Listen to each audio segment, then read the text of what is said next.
Welcome to episode 120, and today I'm joined by Michelle Miller, who's the CEO of Robokids. What started out as a side project has become a purpose-driven business that's reached over 375,000 students and teachers across Australia.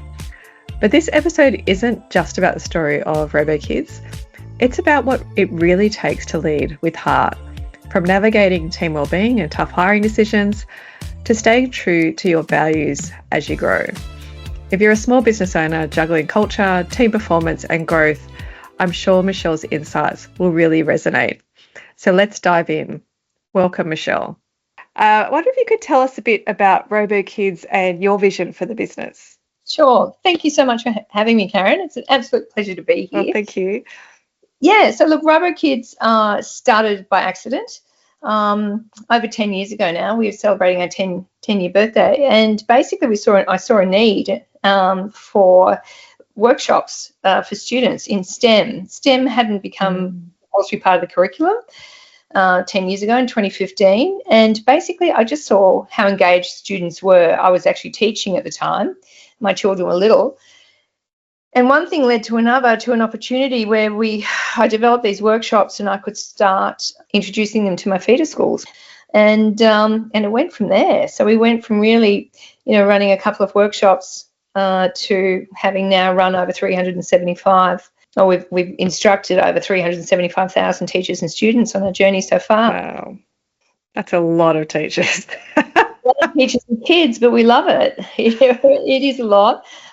We have a small team of 8 people in Victoria and New South Wales, and we all are teachers, and we're all passionate about what we do and making sure that nobody gets left behind. I think that's really core to our vision and value statement, is that there are so many schools, teachers and students that are underrepresented in this area, and through by no fault of their own. So that's kind of where we come into it, and with the statistics and the data we receive from everybody, it's quite astounding how many students and teachers are still underrepresented in this space today. I love that you have that purpose. It's so clear behind the organisation as well. And I was reading before a little bit about the organisation, the mission and the vision, and we could go down a whole rabbit hole there, but this podcast is all about, as leaders and business owners, how do we really build our culture, build ourselves as leaders? So I wonder if you could tell us a little bit about your team, and also what does growth look like to you right now for the business and for the team as well? Yeah, all really good questions. So I guess being a teacher, I really had no exposure to the business world, and to running a business. So I had to learn fast and quick, and I was fortunate to be guided by a couple of corporations. We won an internship with one of the big accounting firms for 12 months, and that really there was an integral part to our development, help structure people, what we need to be aware of, everything about the business. I call it the 6 pillars. Yeah. So really had to develop that, and from groundhog all the way through. So and how have we developed the culture? I've purposely kept it small. We did go through a big growth phase prior to COVID, and then COVID hit, had a huge impact, obviously, because I work in schools. And for me, bigger wasn't better. Does that make sense? It was about maintaining the quality, and my team and the people in my team. We've had a few challenges with some of our team, some mental health challenges, and we also had some health challenges with 2 of our directors where they've needed to take considerable pieces of time off. So getting them back on board, making sure that they felt good about themselves, were they able to keep going, all of those day-to-day people, maintaining people are okay, I guess, is the heart of what I do. I want to make sure that everybody's okay, first and foremost, before we even step into what is Robokids about. Are you happy to be here? Are you happy? Are you okay? Yeah. Awesome. And I think that's such a lovely philosophy to have, and can be unusual in business as well for people to have that as the first point is, are you happy and are you okay? And then let's get into the business side. So do you think that's from your teaching background, because it's got that more that caring element to it? I think so. I really do. I think as teachers, and we're all teachers, we tend to give a lot. And I think it's important that as teachers, we also take that moment to reflect and go, are we okay? What's not optimal? What can I do about it? And members of the team have reached out. We have a mental health document, which I developed with Beyond Blue. So we created that document. It's checkpoints. If anybody's not okay, this is what they can do. So that's really important for me to have, particularly in this day and age where mental health is so important. And I think as business, we need to make sure that our team are okay, and we need to ask those questions. Sometimes they won't reach out. Are you okay? And how do you use the mental health document? Can you tell me more about that? Yeah, that's a really good question. Basically, it's a document that I've shared with my team so that if they're not okay, this is what they can do. And then also to let me know that it's a safe space to come and say, hey, you know what, they don't need to tell me what it is, but just to say, I'm struggling a bit and I might need some time off, or just to let us know that they're after, should they need be, and that it's a safe space and we're a safe company to be in. Yeah, I love that. And you mentioned earlier that, going from the education sector to the business sector is a bit of a shift. So, what are the people-related challenges that surprised you in that shift in your own journey as a business owner and leader? Yeah, I think the people-related, and there's been plenty of challenges, like seriously. The people-related challenges are when hiring people, don't hire too fast. Yeah. Make sure you have the right people on board before you start. If they're not the right person, then just don't do it. It's just not even worth it. If your inner radar is saying no and you push ahead, it comes back to bite you.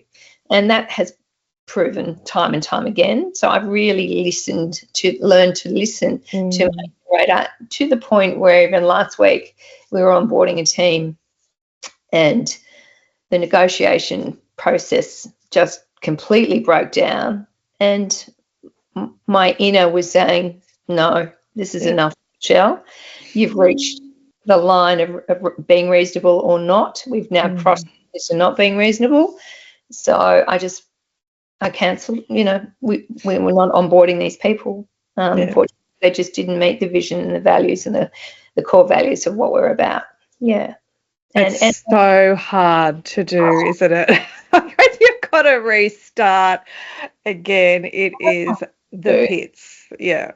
It's all the time that my team, my operations manager and myself have put in, because you're investing in these people and you want them to do really well as well, of course. And when that situation presents itself, through the experience of what we've gone through with COVID and everything else, it was just a clear, okay, Shell, this is where you pull out. And I was really proud of myself for pulling out and making that decision, even though I'm so disappointed that we can't work with these people. It's not going forwards. I was proud that I made the right decision for my company and for the rest of my team.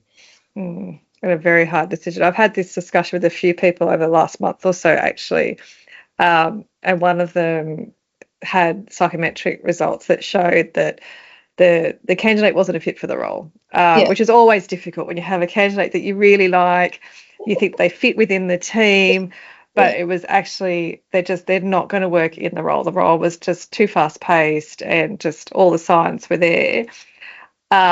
And the manager, the first reaction was, well, like, how do I make this work? And I'm like, I know, I understand.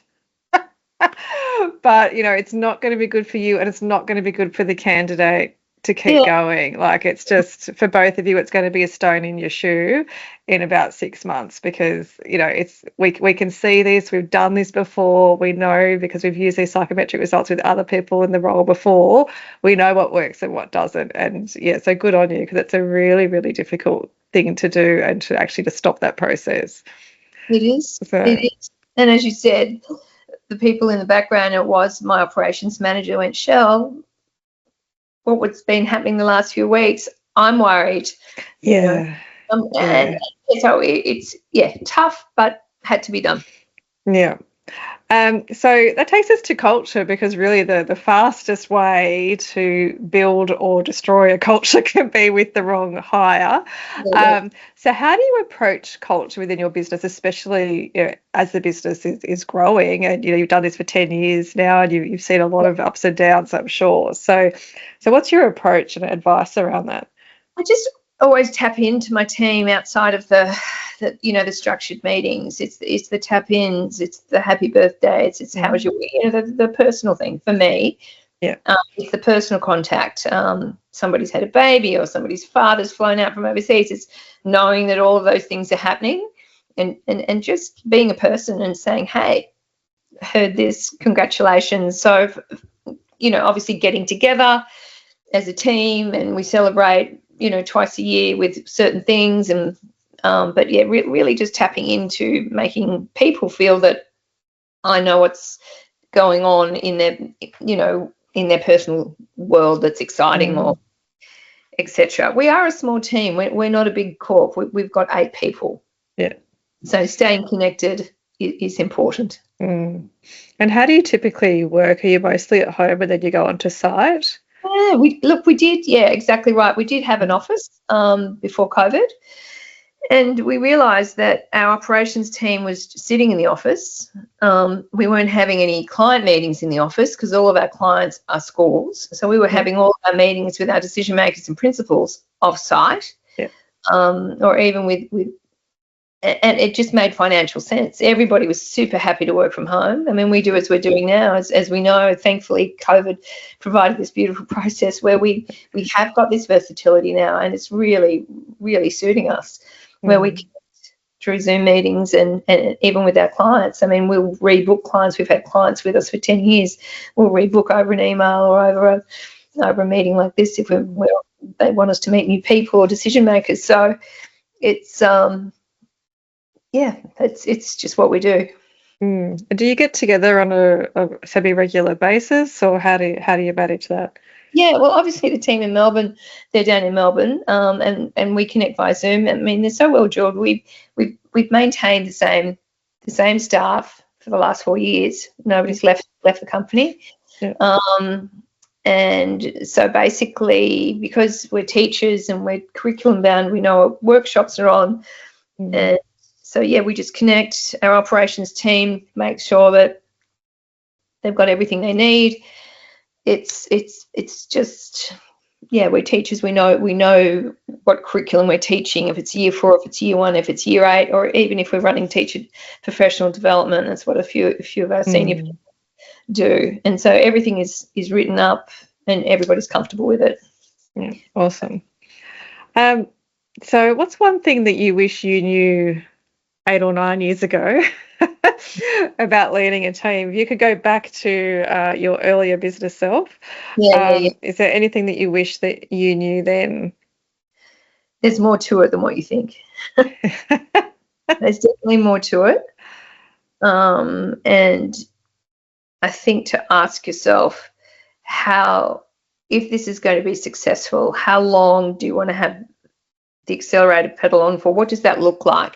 I think not really knowing when those stressful times were there, not really knowing how to, when we were going through a really rapid growth phase, how to pull back, how to say no, when to not answer an email that's really ticked you off. Things like that, to come back, reflect, never respond to anything when you're agitated or emotional.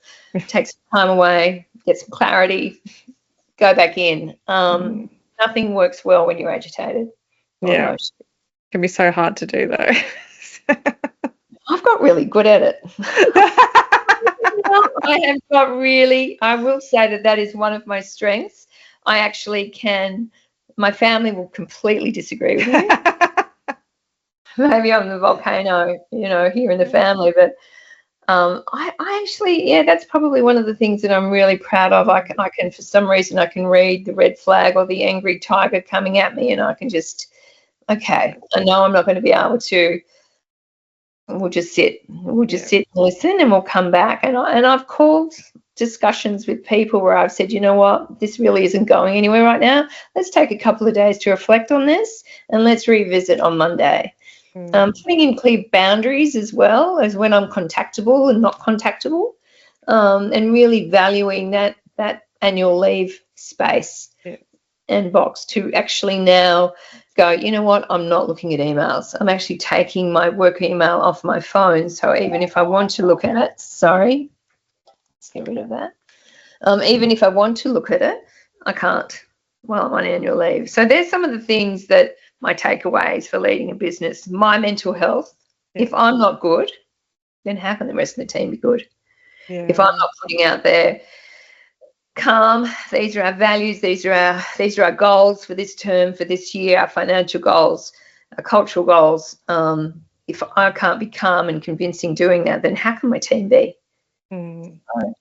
Yeah, that's a great point. And I think it's something that I find when I talk to other business owners, it's one of those topics that generally comes up is how do you go on annual leave? So I love that you said you actually just take those emails off your phone altogether. So you've obviously got a very good, strong team behind you to be able to do that, right? So I can step away. I think one of the things that I'm really proud of is that the business is in a place where I can step away. I took 8 weeks and leave in December, January. I can step away now and the business will take care of itself. So I'm pretty proud of that as well. Absolutely, as you should be. That's fantastic. It's been really interesting to learn about your journey.